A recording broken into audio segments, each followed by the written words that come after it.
नमस्कार, देवभूमि समाचार में आप सभी का स्वागत है। मैं हूं आपके साथ रक्षंदा खान। आगे आप मेरे साथ देखेंगे उत्तराखंड की तमाम छोटी बड़ी खबरें विस्तार से, लेकिन उससे पहले नजर डालते हैं इस वक्त की हेडलाइंस पर। राजस्थान, छत्तीसगढ़ और मध्य प्रदेश में बीजेपी की जीत। चुनाव परिणाम पर उत्तराखंड बीजेपी प्रदेश कार्यालय में जश्न का माहौल। सीएम धामी ने भी तीनों राज्य की जनता का जताया आभार।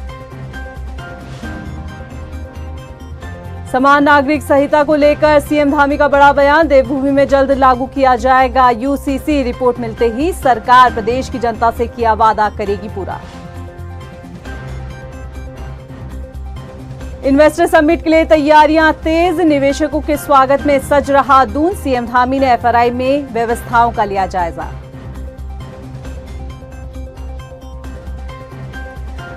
और अंकिता हत्याकांड जैसा एक और मामला आया सामने। उत्तरकाशी के होम स्टे में काम करने वाली अमृता का मिला शव। परिजनों ने जताई हत्या की आशंका। मामले में एसआईटी जांच का आश्वासन।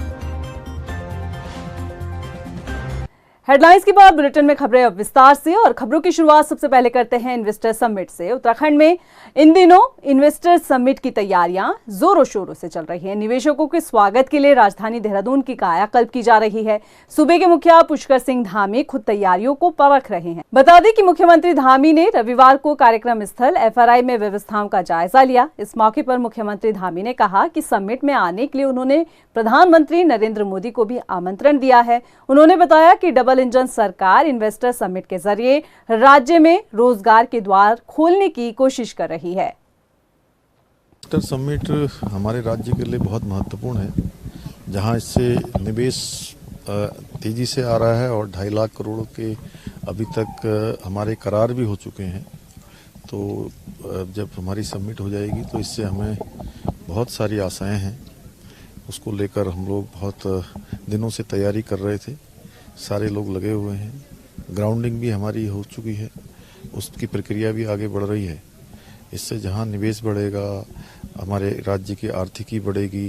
इसके साथ साथ नौजवान युवाओं को रोजगार भी मिलेगा। और हमारी प्राथमिकता यह भी है कि जो अधिक से अधिक रोजगारों का सृजन करने वाले निवेशक होंगे, उनको हम अपने यहाँ प्राथमिकता देंगे।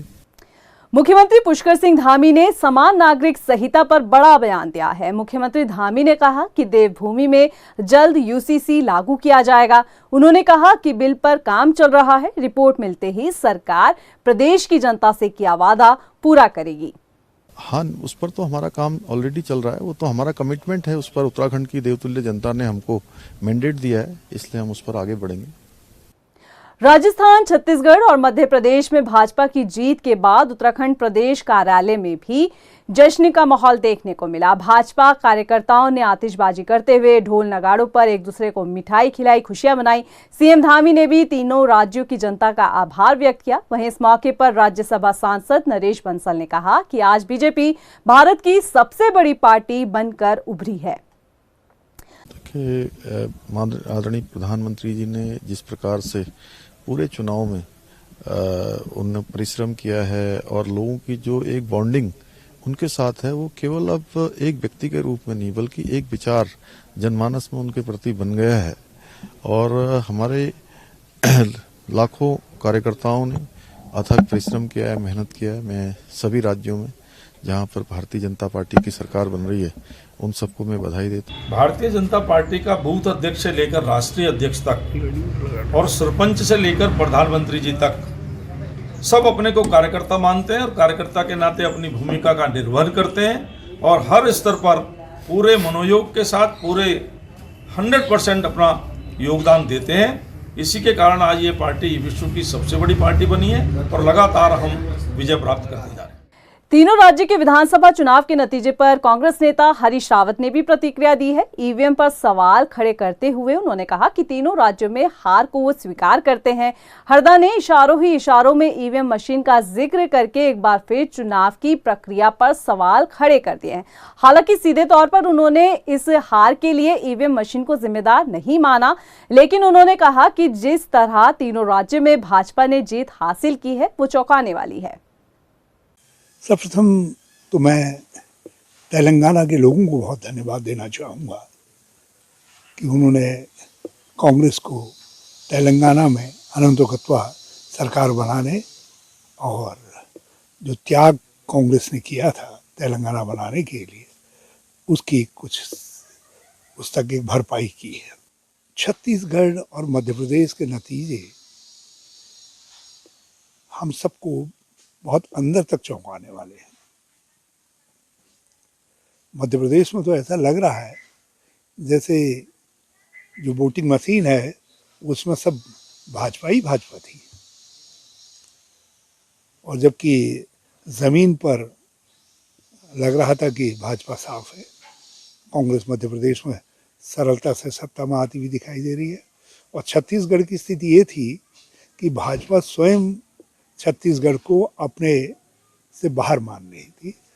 वहीं हल्द्वानी से कांग्रेस विधायक सुमित हृदय ने कहा है कि हम जनता के किए गए फैसले का सम्मान करते हैं। हिंदी भाषी राज्यों में जो नुकसान हुआ है उसकी समीक्षा की जाएगी। उन्होंने कहा कि हमें उम्मीद नहीं थी कि तीनों राज्यों में कांग्रेस मजबूती के साथ चुनाव लड़ी थी और जीत भी उसकी होनी थी, लेकिन हिंदी भाषी राज्यों में धार्मिक उन्माद की भावना से नतीजे बदल रहे हैं। पार्टी तेलंगाना में जीती है, जिसके लिए वो तेलंगाना की जनता का आभार व्यक्त करते हैं। सुमित हृदय ने कहा कि दक्षिण में कांग्रेस मजबूत हो रही है। नहीं, बिल्कुल देखिए, जो सारे सर्वे हैं, जो विश्लेषण थे, विशेषज्ञ थे, वो सारे नाकाम साबित हुए और हमारा भी उत्साह बहुत था और मेरे को व्यक्तिगत तौर से विश्वास था कि 4 में से 3 राज्यों में सरकार कांग्रेस की बनेगी। मेरे को बेहद खुशी है तेलंगाना कांग्रेस के संघर्ष के लिए, और रेवंत रेड्डी जी ने जिस प्रकार से वहाँ पे लीडरशिप दिखाई है और कांग्रेस वहाँ पे शून्य से उन्होंने बिल्कुल वहाँ पे सरकार की भूमिका में अब वहाँ पे रहेगी, और मैं उनको बहुत बधाई देता हूँ। दक्षिण भारत में कांग्रेस बहुत मजबूत स्थिति में है। ये लोकसभा चुनाव के मद्देनज़र एक बेहद ही महत्वपूर्ण आकलन है। लैंसडाउन से भाजपा विधायक दिलीप रावत का वीडियो सामने आने के बाद उस वीडियो पर हंगामा मचा हुआ है। कांग्रेस विधायक पर कार्रवाई की मांग कर रही है। कांग्रेस लीडर अनुकृति गुसाई रावत ने भाजपा विधायक महंत दिलीप रावत के ऊपर टिप्पणी करते हुए कहा कि एक जनप्रतिनिधि पर ऐसा आचरण शोभा नहीं देता, वो भी तब जब दिलीप रावत खुद को महंत कहते हैं। दिलीप रावत को आड़े हाथ लेते हुए अनुकृति गुसाई रावत ने भाजपा सरकार को भी घेरा। देखिए, मैं सोचती हूँ ये जो वीडियो वायरल हुआ है बहुत ही निराशाजनक है और बहुत अभद्र व्यवहार है, विशेषकर एक जनप्रतिनिधि के लिए। और जब वो जनप्रतिनिधि खुद को महंत कहते हो तो वो उसकी पद की जो गरिमा है उसको भी शर्मसार करता है। ये वीडियो जिस तरीके से वो सफाई दे रहे हैं कि मैं मारपीट करने के लिए इसलिए उतावला हो गया या मैं इसलिए चला गया क्योंकि जो वो अधिकारी था वो अवैध वसूली कर रहा था, तो ये सबसे बड़ा सवाल खड़ा करता है आज भाजपा की सरकार पर। उत्तराखंड के अंदर आज भाजपा की जो सरकार है वो इतनी ज़्यादा भ्रष्टाचार में लीन है, इतनी डूबी हुई है, उसके जो अधिकारी हैं उसके अधिकारी इतने ज़्यादा आज भ्रष्ट हो गए हैं कि इतने ज़्यादा बेलगाम हो गए हैं कि विधायक के लोगों को भी क्या वो वसूली के लिए नहीं छोड़ रहे। उत्तराखंड की बेटी अंकिता के परिवार को अभी इंसाफ भी नहीं मिल पाया था कि एक और ऐसा ही मामला उत्तरकाशी से सामने आया है, जहां पर होम स्टे में काम करने वाली 18 साल की अमृता का शव फंदे पर लटका मिला।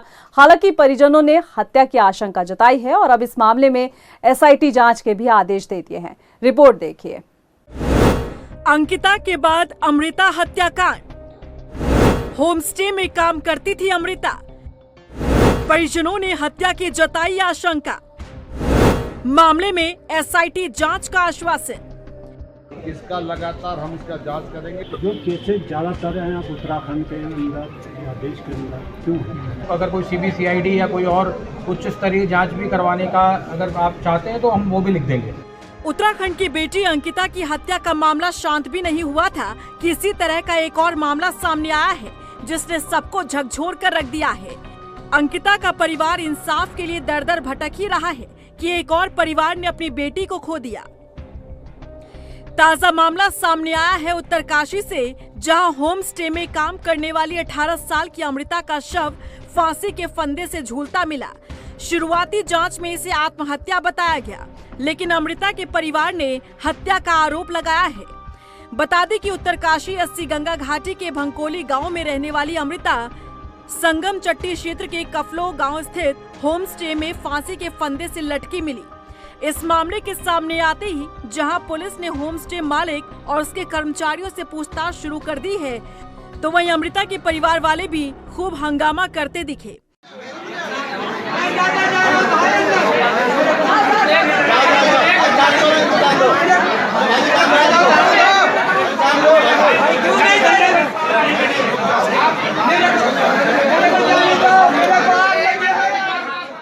परिजनों ने पहले उच्च अधिकारियों को बुलाने के साथ ही शव उठाने से और अंतिम संस्कार करने से इनकार कर दिया था, लेकिन एसआईटी की जांच का आश्वासन देने के बाद परिवार अंतिम संस्कार के लिए तैयार हुआ। स्थानीय विधायक, उप जिलाधिकारी और एसपी उत्तरकाशी द्वारा एसआईटी जांच और मजिस्ट्रियल जांच के आश्वासन के बाद परिजन अंतिम संस्कार के लिए तैयार हुए हैं। एक महिला है, उसने जो है सुसाइड कर लिया है, तो उसके तुरंत ही पुलिस घटनास्थल पे पहुंची और जो भी वहाँ पे तस्दीक करनी थी वो चालू की। और इसमें जो भी है, अभी तक मैं यही बोल सकता हूँ कि फेयर एंड न्यूट्रल जांच होगी। और पोस्टमार्टम जो है वो डॉक्टरों के पैनल द्वारा किया गया है, 3 डॉक्टरों के पैनल द्वारा किया गया है और उसकी वीडियोग्राफी भी की गई है। और जो फॉरेंसिक जो टीम है बाहर की, उसने भी मौका मुआयना करके जो है रिपोर्ट का हम इंतज़ार कर रहे हैं। तो इन दोनों के बेसिस पे जो है आगे जांच बढ़ेगी। और जैसा कि जो लोग भी आक्रोशित हो रहे थे, वो बोल रहे थे कि हमको जो है इसमें एक स्पेशल टीम चाहिए, तो स्पेशल इन्वेस्टिगेशन टीम भी बना दी गई है यहाँ पे 4 लोगों की। और मजिस्ट्रियल इंक्वायरी की भी बात की गई थी, तो मैंने भी अपने स्तर से ही जो है डीएम साहब को लिख दिया गया है मजिस्ट्रियल इंक्वायरी के लिए।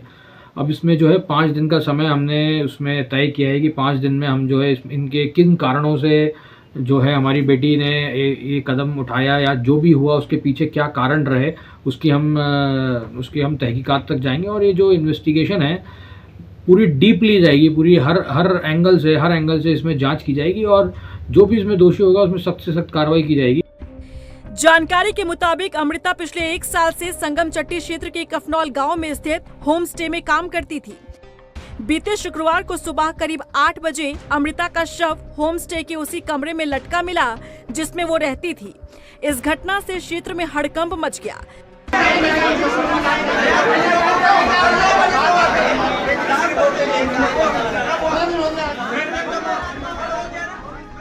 परिजनों का आरोप है कि जिस कमरे में अमृता रहती थी उसकी अंदर से कुंडी भी नहीं लगी थी और जिस रस्सी से उसका शव लटका हुआ था वो कमजोर था और अमृता के पैर भी जमीन को छू रहे थे।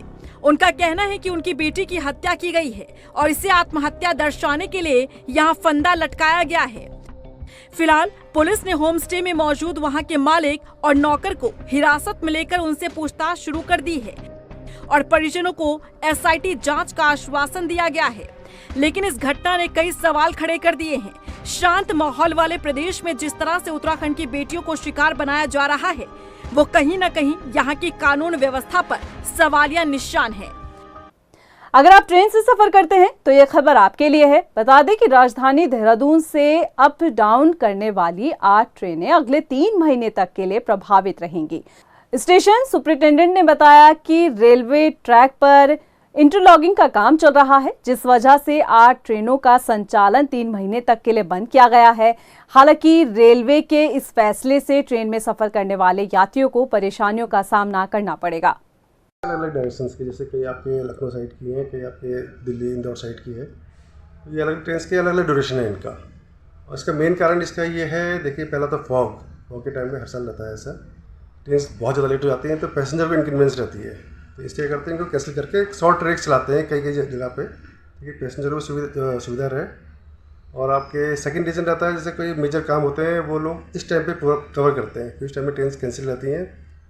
तो काफ़ी प्रोजेक्ट्स होते हैं, जैसे अभी मथुरा में हो रहा है हमारा। हल्द्वानी के रामपुर रोड पर वन विभाग की भूमि पर बनी 44 अवैध दुकानों पर प्रशासन ने बुलडोजर चलाया। कार्यवाही को लेकर सिटी मजिस्ट्रेट ने बताया कि हाईकोर्ट ने दुकानों को खाली करने का 5 महीने का वक्त दिया था। अवधि पूरी होने के बाद पुलिस फोर्स, वन विभाग और प्रशासन की टीम ने संयुक्त कार्यवाही की। देखिए, वन विभाग की भूमि पर लीज के अंतर्गत जो 44 दुकानें हैं लगभग, और उनको हटाने की आज यहाँ पर कार्रवाई हो रही है। इनकी लीज समाप्त हो गई है, पूर्व में भी हटाने की कार्रवाई की गई थी। तो मामला जो है इसमें उच्च न्यायालय में गया था। माननीय उच्च न्यायालय के में इनको कुछ समय प्रदान किया गया था, वो समय सीमा अभी समाप्त हो चुकी है। उसके बाद यहाँ पर फॉरेस्ट के द्वारा इसको हटाने की कार्रवाई की रही, जिसमें पुलिस और प्रशासन की टीम यहाँ पर जो व्यवस्था बनाने के लिए मौजूद है। कुल कितनी दुकानें हैं, कब से यहाँ पर थी? ये 44 दुकानें हैं और इनकी काफ़ी पुरानी लीज थी, जिसकी समय सीमा समाप्त हो गई थी। लीज अभी इनकी प्रेजेंट में नहीं रही थी और बीच में भी मामला माननीय न्यायालय में चला गया था। उसके बाद वहाँ से भी जो उनको समय सीमा मिली थी वो भी समाप्त हो गई है, जिसके बाद आज इसको हटाने की कार्रवाई की जा रही है। दिनेशपुर में ठाकुर अनुकूल चंद्र का 136वां जन्मोत्सव पर बंगाली समुदाय के पुरुष और महिलाओं ने पारंपरिक परिधानों में साज सज्जाकर ठाकुर जी की प्रतिमा के साथ शोभा यात्रा निकाली। कार्यक्रम में युवा सम्मेलन और मातृ सम्मेलन का भी आगाज हुआ। बता दें कि मुख्य सभा के प्रवक्ताओं ने ठाकुर जी के अनुयायियों को ठाकुर जी के मार्गदर्शन पर चलने का आह्वान किया। कार्यक्रम में गदरपुर विधायक अरविंद पांडे भी मौजूद रहे। आज दिनेशपुर में श्री श्री ठाकुर अनुकूल चंद जी का आज 35वां वार्षिक दिवस है और ठाकुर अनुकूल चंद जी का 136वां जन्म दिवस है। मैं समस्त अनुयायियों को जो इस संस्था से प्रेम करते हैं, जो मानते हैं, उन समस्त समाज के बंधुओं को, बहनों को मैं बहुत बहुत साधुवाद देता हूँ, बधाई देता हूँ और सबसे निवेदन करना चाहता हूँ कि आज ठाकुर अनुकूल चंद जी के द्वारा दिए हुए जो उपदेश है उसका पालन करते हुए समाज के अंदर जब अच्छे व्यक्ति का निर्माण होगा तभी अच्छा देश बनेगा। अभी के लिए फिलहाल इतना ही, मुझे दे इजाजत, लेकिन चलते चलते नजर डालते हैं इस वक्त की हेडलाइंस पर। नमस्कार। राजस्थान, छत्तीसगढ़ और मध्य प्रदेश में बीजेपी की जीत। चुनाव परिणाम पर उत्तराखंड बीजेपी प्रदेश कार्यालय में जश्न का माहौल। सीएम धामी ने भी तीनों राज्य की जनता का जताया आभार। समान नागरिक संहिता को लेकर सीएम धामी का बड़ा बयान। देवभूमि में जल्द लागू किया जाएगा यूसीसी। रिपोर्ट मिलते ही सरकार प्रदेश की जनता से किया वादा करेगी पूरा। इन्वेस्टर समिट के लिए तैयारियां तेज। निवेशकों के स्वागत में सज रहा दून। सीएम धामी ने एफआरआई में व्यवस्थाओं का लिया जायजा।